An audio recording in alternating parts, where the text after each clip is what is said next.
So I've had quite a few different roles over my career. So I started off working at the European Space Agency. I worked in various investment banks. I did work for Google, not at Google. I was part of G Crew, contracted at Google for a while. But I also worked at a company called Essence Digital, a couple of years ago, I think now. Yeah, must be 2 years ago. And that's where I met Jeanette. So Jeanette was my PM, my product manager. So I used to come in every day and she used to tell me what to do, which I really liked. So I decided to make it permanent. And then I decided to make it even more permanent. And then even more permanent. Stop. What am I doing? Why am I telling you these things? What's happening right now? Empathy, yes. I'm connecting. I'm connecting with the audience. I'm telling you personal things about me because you don't know me. Most of us have never met before. You don't know anything about me. So I believe a large part of speaking and giving a good talk is about connecting with the audience. So that's why I'm telling you something personal about me. I think it's always important to say something personal about you at the start of your talk, just to connect with the audience when I'm going to come back to this throughout the rest of this talk. So yeah, my name is Asim Houssain. You can find me on Twitter at JawAche. I blog about Angular and JavaScript and various other things on my website, codecraft.tv. And I'm also what's called a cloud developer. Oh, I keep on saying that wrong now. Cloud advocate, reorgs, cloud advocate. In Microsoft. So we are a new team inside Microsoft. We haven't even changed the title anyway. We're a new team inside Microsoft, and we are the open source advocates, and we advocate open source technologies inside Microsoft Azure, inside of our cloud platform. My specialty is JavaScript. But if you go to that link there, you can find out the rest of us, and wherever you are, we are. So you can find us on Twitter, on LinkedIn, wherever, and send us messages and give us a shout. Seeing that a lot of you came to my talk previously, this next joke won't make a lot of sense, but I'll just leave it here because it's a good joke. I'll just leave it here for a second. My name is Awesome, as it was transcribed in a previous lecture. Thank you very much. And today, what is the agenda for this talk going to be today? So we're going to talk about a question I get asked a lot because I mentor a lot of potential speakers and people who want to get into the speaking circuit. And one of the questions they ask is, what do I even talk about? What do I even get on stage and discuss? Okay, so I'm going to talk about what I believe are some good ways of figuring out what to talk about. We're also going to talk about how to plan and structure your talk. Sometimes I feel that people view good speaking and good speakers as just you can give them whatever and they'll just present it amazingly. And it's not true. Being a good speaker means creating a good talk from the beginning to the end. So it's all about even the choice of what to talk about, how you actually plan and structure your talk is all part of the journey of being a good speaker and giving a great presentation. So it's really important how to plan and structure your talk. I probably spend the most time in preparing talks and practicing talks is in planning and structuring my talk. And then we're going to talk about what everybody loves to talk about is how to actually present, some tips and tricks to present on stage. I'm very lucky, I'd say, and since I started to work at Microsoft, we go twice a year for a few days training on speaker training, covering various different aspects. And I also have speaker training throughout the year, one-on-one with various coaches. So thank you, Microsoft. But yeah, and they've taught me a lot of stuff about how to present. I'm going to try and pass that forward onto some of the things that I think have worked for me. I'm going to pass that forward onto you here. And then kind of next level, like what do you do? Now that you know how to make a good talk, how do you actually go forward and get to speak at meetups, get to speak at conferences? How do you get to be on stage just the same way as I'm here on stage? Like what do you actually have to do? So that's what I'm going to cover in today's talk. All right, so let's begin with the what. Now this is going to seem really patronizing isn't the right word. Forgotten the right word. But anyway, it's going to seem really simple. But it's just talk about what you love. Just talk about what you love. I get a lot of people speaking to me and they ask, oh, I should have talked about this topic or maybe this topic or this topic or I hear this topic's really popular and maybe I should give a talk on this topic. Don't, okay? Talk about what you love and what you're passionate about. Somebody, a great speaker giving a talk on a topic that they're not interested in comes through, there's no energy, it's very lackluster, the audience fades out, goes away. Not a very good speaker giving a talk on something they're really passionate about is energizing, it's engaging, the energy comes through, they're connecting with the audience. So number one thing is just talk about something that you're passionate about and believe in the fact that if you're interested in a subject, somebody else is going to be interested in that same subject. Okay? So number one, just talk about what you love. And the next one I think is just, perhaps I used to say this myself and have a lot of people say this to me still when they're discussing things they want to talk about. They're like, oh, I want to talk about this, but I'm not an expert.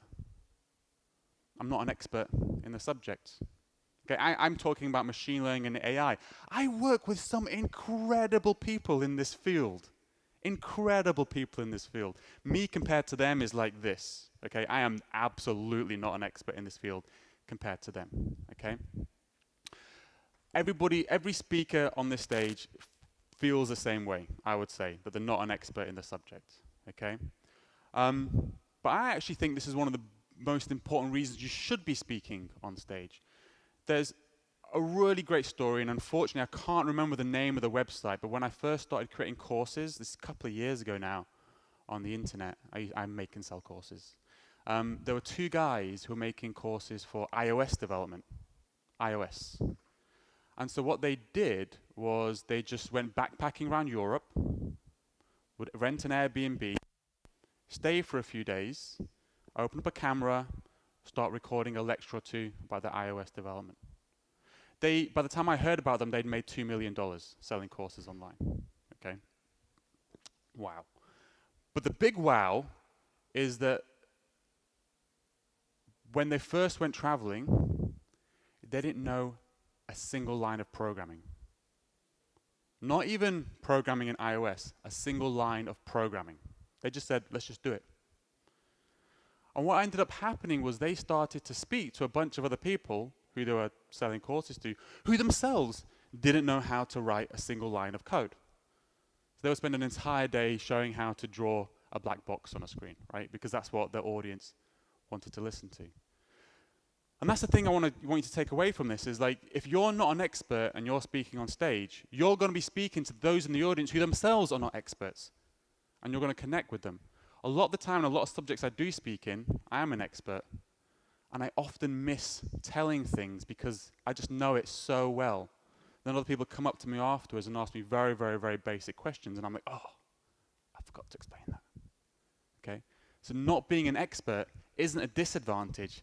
I'd say it's one of your biggest advantages. Okay? And once you become an expert, you lose this advantage. So take advantage of it now. So just to summarize, don't breathe. That's another tip. Windy.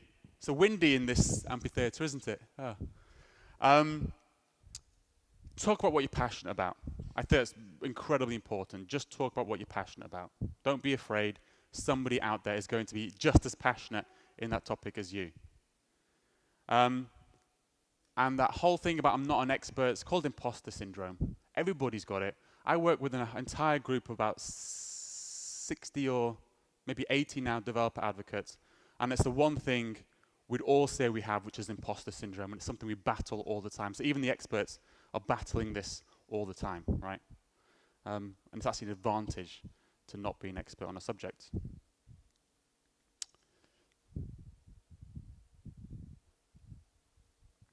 Planning, okay? Planning a talk. Now you've decided on your talk topic, you know what you want to talk about. How do you actually plan and structure a talk? Now some of these slides are taken from a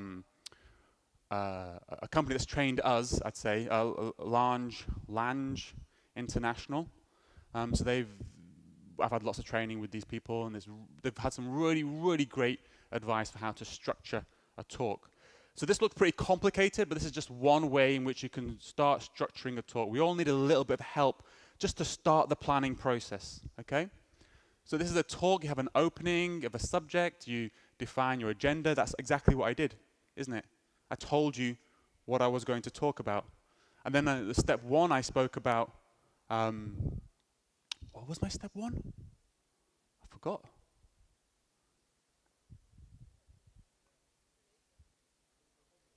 Topic, sorry, what topic you want to choose? Getting old. And now we're talking about how to plan and structure. So I'm actually following this structure as I'm giving you this talk. How meta is that? But then another thing, this is how maybe you would structure a talk, and then you basically end on your main ideas, and then you kind of always kind of give a next steps at the end, something that they should follow on with. But a really interesting thing about this structure is when they made you fill out this form, or flesh this out, they gave you this form. And if you look at the top, you see first thing you fill out is next steps, and the last thing you fill out is your opening. So if you go back, your next steps is the last thing you say, and the opening is the first thing you say. So before this, I would plan a talk, and I would spend ages trying to figure out my first sentence. Okay? And I would give almost no thought at all to my last sentence. The advice that I would give you now is that when you're planning a talk, forget about your first sentence. Trust me, once you've filled out the rest of this, your first sentence is easy, okay?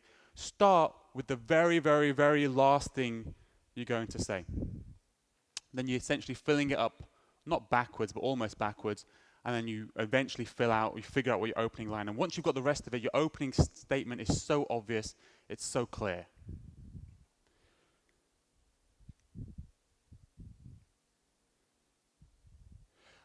And I think that's really important because if you don't structure your talks in that way, if you don't think about the ending, talks can sometimes start off really good and then just slowly just like fizzle out and then just, you want to end with a bit more of a bang, okay?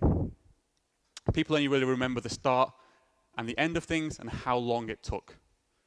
That's how memory works. The start, the end, how long it took. Another thing is, I'm a believer that as human beings, we're storytellers. We're storytellers. For thousands of years, this was education. You'd sit in the village, and the elders would tell you stories about monsters or whatever around the village. That's how you'd pass on information, is through stories. We're hardwired to think of stories. And this is why these days we get so wound up in our life with drama, I think, because we have heroes and we have villains in our lives. You don't have heroes and villains. You just have life and people, okay? But we're hardwired to think about stories. So this is another way to structure kind of a story. What I showed you before was just one way you could structure a story. This is a different way to structure a story, okay? What is the point? What's the situation? What's the complication? What's the resolution? And what's the point? This is kind of a shorter thing, maybe like a lightning talk or something like that. You might structure a little bit like this, but it's essentially a story. Create a story, a narrative. So when creating talks, I use whatever you want to use.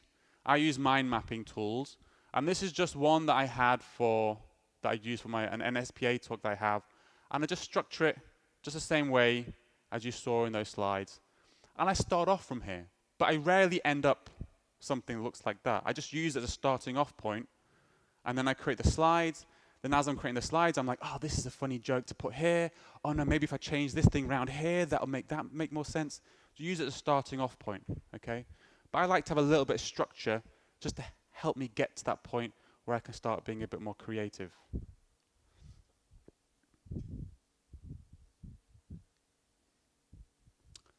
So to summarize, so start with the end in mind.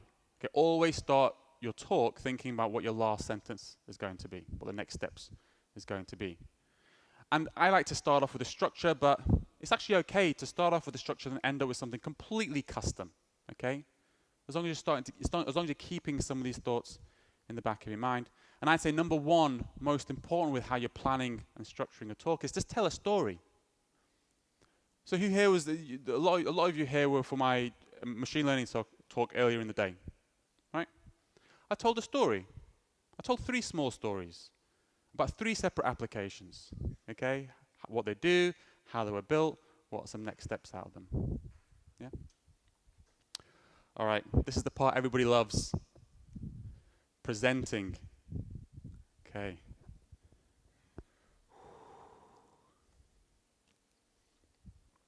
Okay. Number 1, nerves. Nerves. Okay? I don't have a link to the study, but there's this famous study that was done where they asked a bunch of people what they were most frightened of. Okay? Number 2 was death.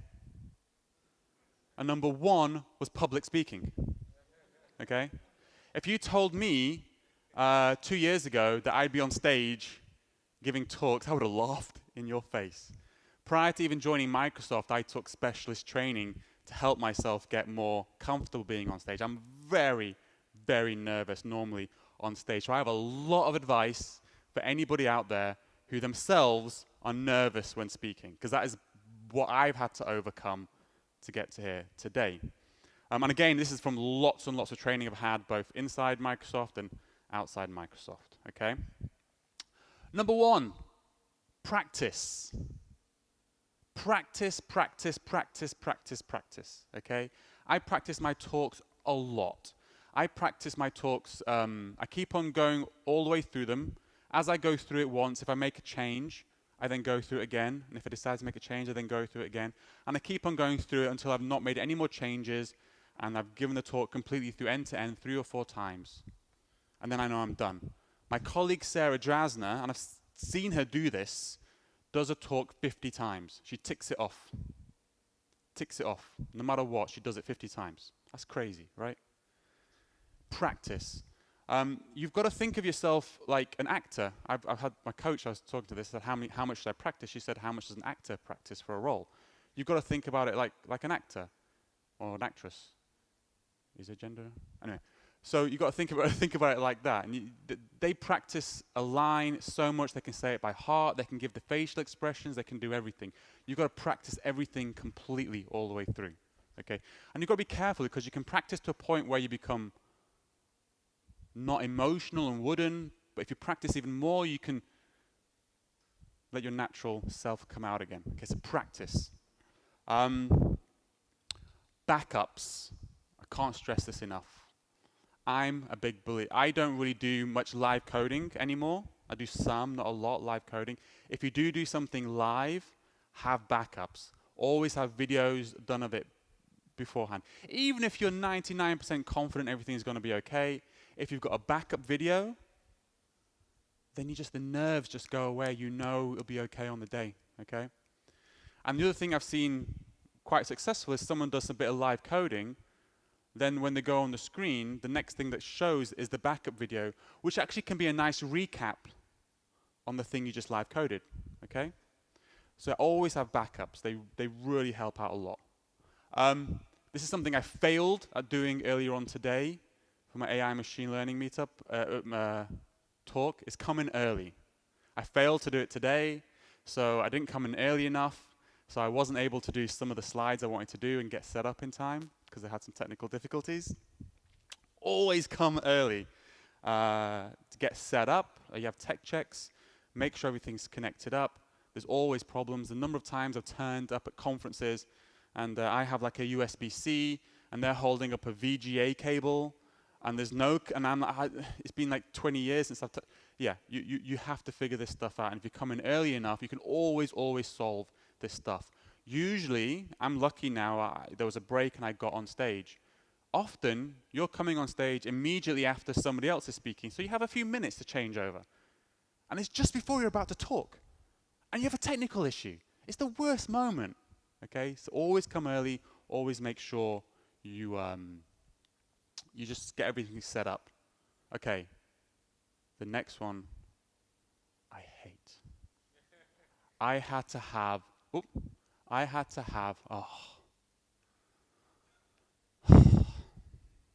there's that wind again.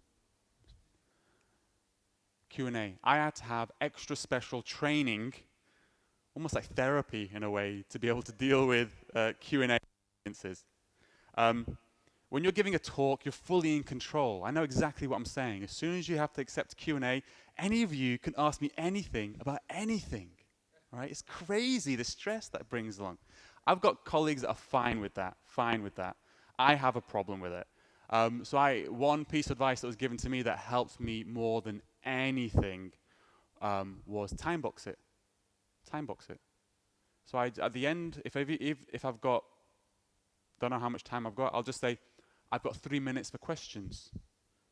That's it. And then I know this agonizing torture is going to end in 3 minutes, right? And I can handle it. Saying that, every time I've had Q&As, it's been mostly fine, okay? It's just like a personal fear that I have. But maybe you have it as well. And the other one I think is just incredible. Again, prior to joining Microsoft, I went to go for some personal speaker training with a group of other people. And they did a wonderful experiment where they made us stand around. There's about 6 or 7 of us, made us stand around, and each person had to give a talk for 2 minutes, I think it was, a 2-minute talk. And then we wrote down on a piece of paper how nervous we were. And everybody in the audience who was watching us, the other speakers, they would write down how nervous we looked. Okay? That's what we did. And every single speaker wrote down 7, 8, 9 for how nervous they felt. And every single person who's watching them wrote down 2, 3 for how nervous they looked, right? You feel that you look really, really nervous, but it's invisible to the audience, okay? Even if you say it's okay. Because sometimes that can become like a loop in your head. Oh, I look nervous. Oh no, they can see I look nervous. Oh no. No, it's okay. They probably can't see you look nervous, okay? On the flip side, if you do see a speaker on stage and they look nervous, understand that they are probably really, really nervous, and you should do your best to support them. Because as I said earlier on, this is most people would rather die than do this, okay? So let's help them out a little bit, okay? So my advice is, don't be this guy, right? Don't be this guy, right? Be more like this guy. He's a nice guy, okay? And definitely do not be this guy. Do not be this guy, okay? Please don't post this. Please don't post. This is an actual conference photo. But we had like there's a whole bunch. I was honestly tweeting about the speaker. But every single picture, this guy looked like this. And he's right on the front row. It's nerve-wracking. Yeah. Okay, presenting. Another part of presenting is confidence. Okay, how do you present confidence when you're standing on stage? Especially when inside you're dying a little bit. How do you project confidence? Because that's what matters. Simona, my colleague, she swears by this. So everybody can do it. Stand up, power move. Come on. Guys, stand up. Legs wide apart. Hands on hips. Just like that. She stands like this for 1 minute before you can always find her hidden away somewhere like this for 1 minute before the talk. Use it if it works for you. Another one for me personally is vocal training. I used to do, because I did a course where I'd sell on Udemy. So for a long time, I used to mumble a lot. I don't know if I'm mumbling right now. I used to mumble a lot with my speaking. And it's something I had to fix, or something I'm very, very conscious of. So I think about it quite a lot. So there's a lot of vocal training that I do as well. Some of you might have seen me doing some weird things with my mouth before I got up on stage. I always do them, and it really helps. And guess what? You're going to do it right now, okay? So you take your tongue, and you stick it in between your teeth and your lip. Don't go right. I know there's a little piece of skin in between the top there. Don't break it. Okay, this isn't torture. You stick it there, and you wrap it around your mouth. Oh. 10 times one way.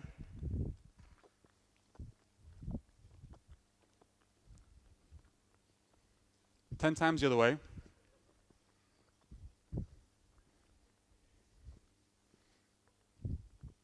Eventually, it should actually hurt. It's like painful, isn't it? It hurts. But then no, it's 10, 10, 8, 8, 6, 6, 4, 4, 2, 2, 1, 1, 1, 1. And then at the end of it, you sing Jingle Bells with your mouth closed, as if there's a bee in the back of your throat.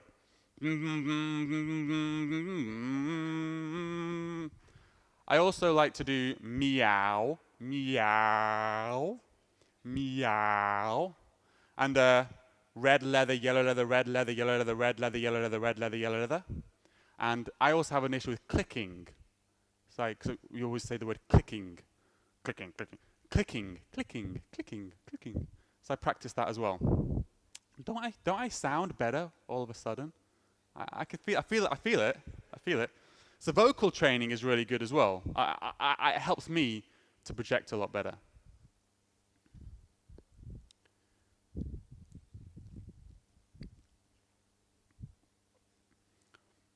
Try playing around with silence.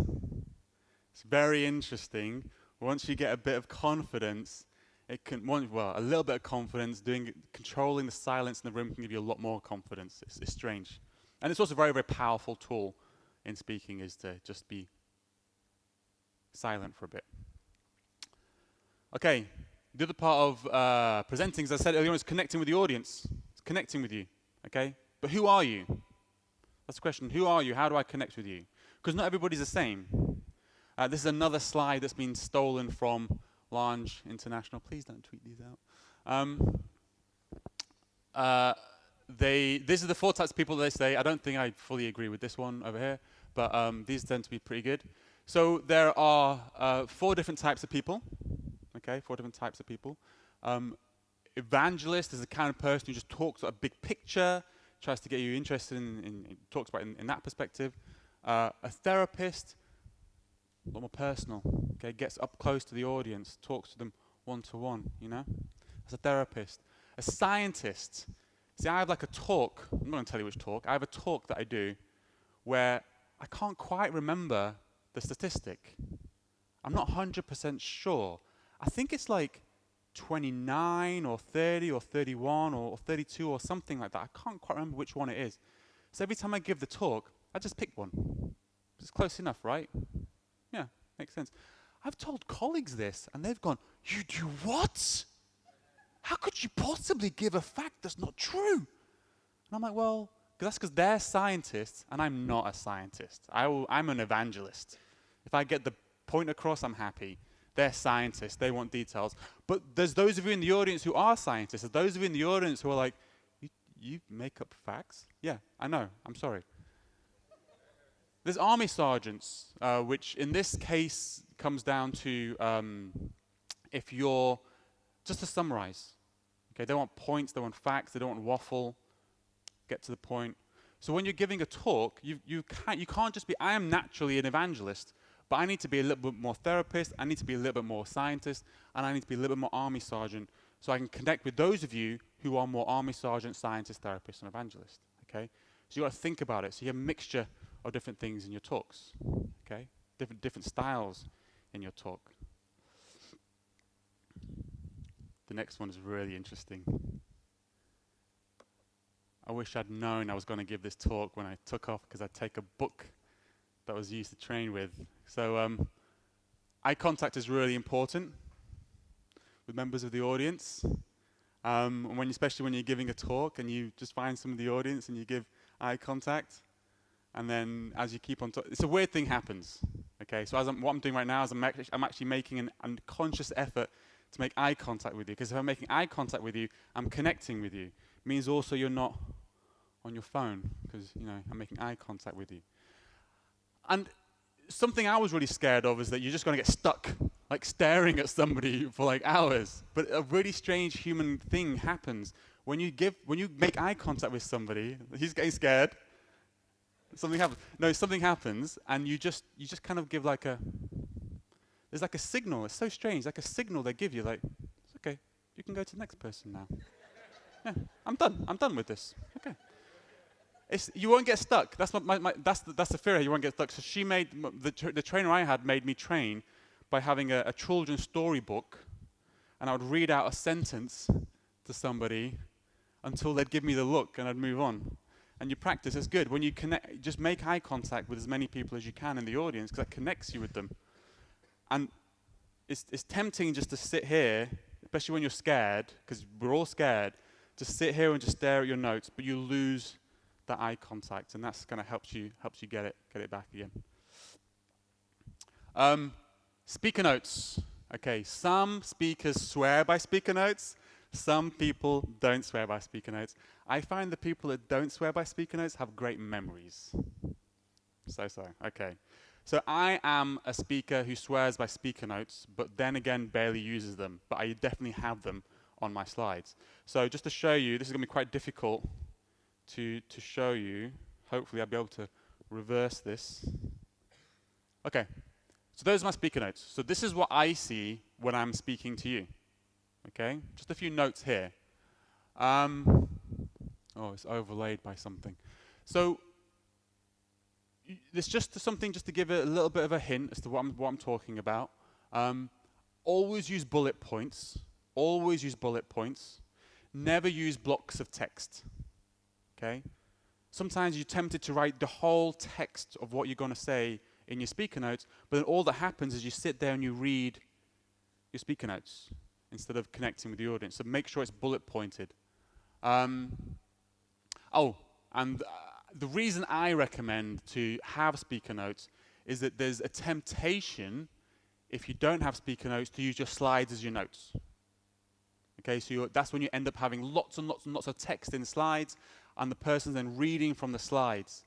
Is because they're using that as their speaker notes. Okay, so I personally prefer to not have speaker notes, to have speaker notes. There are a lot of speakers who swear they hate them, and I think that's something you should consider. Oh, okay, now here's the troubling part, because I have to, the button to flip back is here. Yeah, perfect. So that's something just to be aware of. That's a personal preference, a personal taste.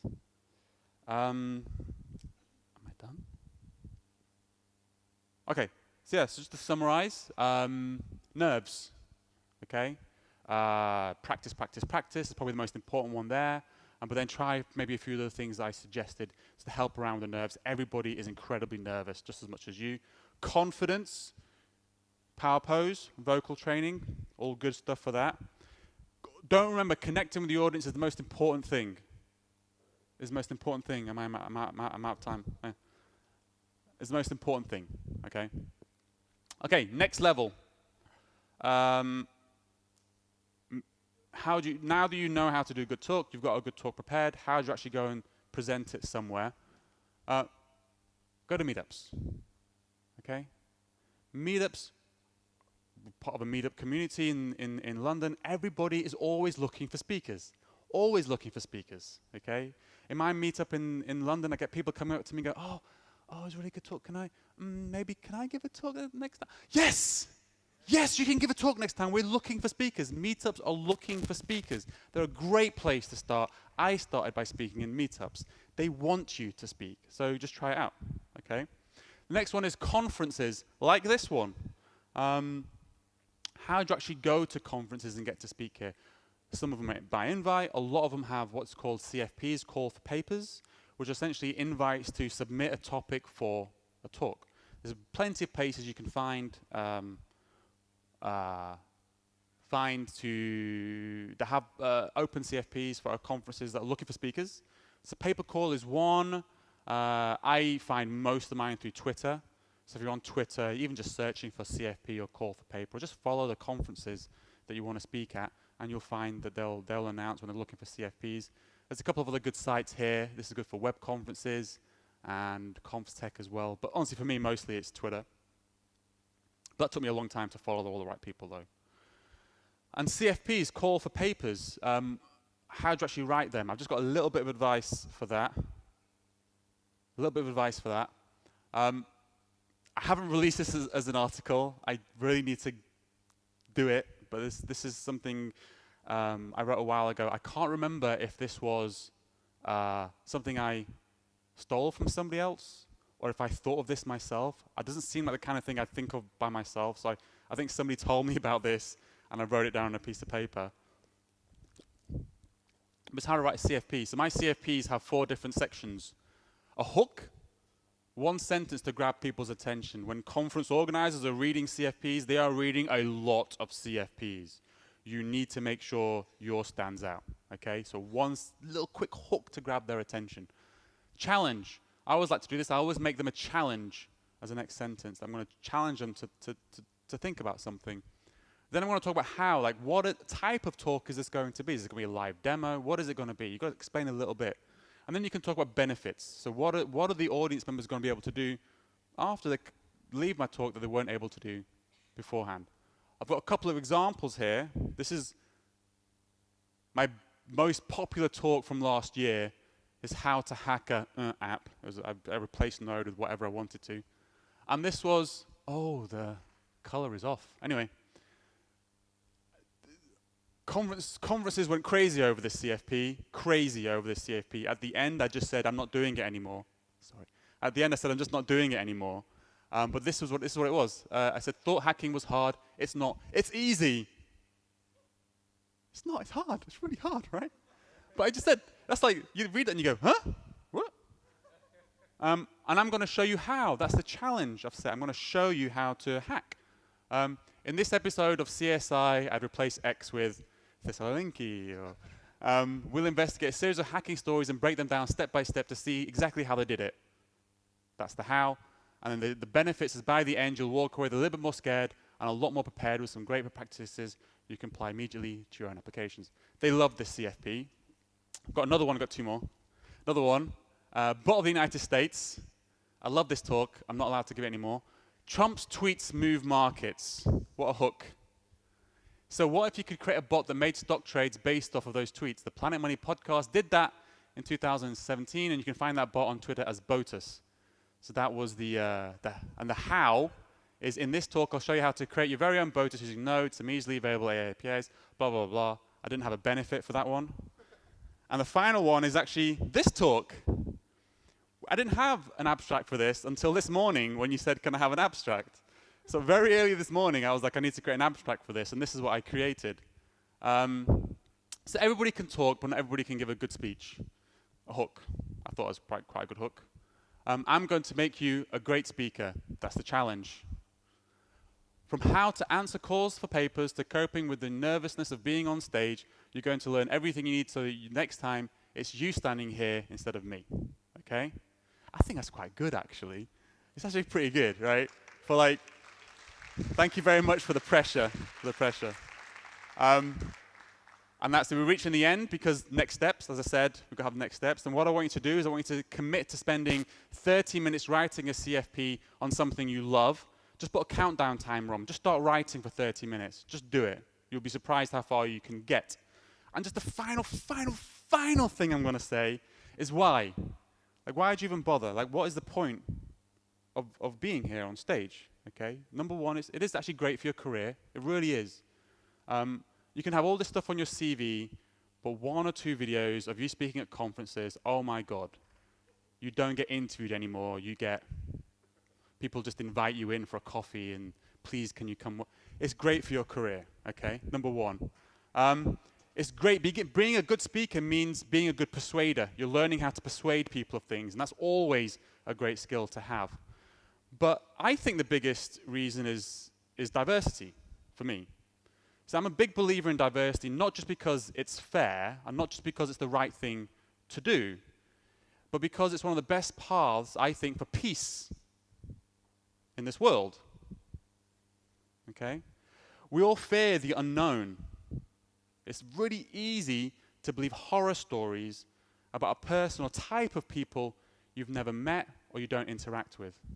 It's much harder to believe those same stories with people that you see on stage, with people that you interact with on a day-to-day basis. So if you want more people like you in the audience, if you want to increase diversity, then you need to make sure there's more people like you on this stage. Thank you very much for your time. I'm so sorry. I'm so sorry. So thank you very much, Asim, for once again covering. Simona, I don't think we can get only one question, maybe, since Jen was here and she's now going to the other room. So you have some time, Jen, to prepare. We've got 1 or 2 questions, so take your time. She's doing the keynote, the closing keynote session.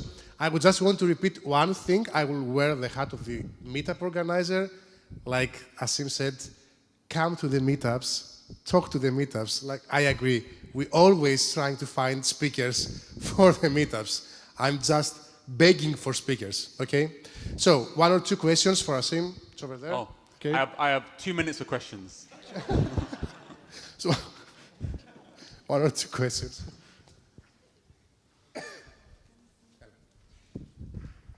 Yeah, thanks for your talk. I would like, sorry about that. I would like to ask that, assuming someone is performing and talk towards a technical audience, what is your opinion for live coding? Do you think it adds value to the audience or it bores them? I think when you're doing live coding, I think it adds a lot. Live coding is a really strange thing, okay? Do I think there's real value in learning and having somebody live code on stage? I actually personally don't. But I do believe there's an incredibly powerful connection with the audience when you're live coding on stage. It's incredibly powerful. They're engaged. They're like watching you. Even your spelling mistakes, they're paying attention to everything that you're doing. So live coding is a powerful tool. The danger with live coding is when you just stay focused here, and then you kind of lose the connection. Okay, so I think with live coding, what's really important is do a little bit of coding, step away, speak, connect, talk, and then maybe come back and do a bit of live coding again. But also always have backups. Always have backups because things mess up all the time. So, yeah, I don't do a lot of live coding. I do a little bit of live things in my talks. I failed to do today because I didn't come in early enough to set up properly for the live. But I do have a little bit of live stuff in my talks, and it's a great tool to have to engage with the audience. But that's how I see it, as a tool to engage. Yeah. Another one, the last one. It's all yours, Katarina. I don't have a question. I just want to say thank you because you have helped me personally become a better speaker, and all you said today was great. Thank you. Thanks a lot, Asim. Okay, guys, we are going all together to the other room for the closing keynotes. Okay, thanks a lot.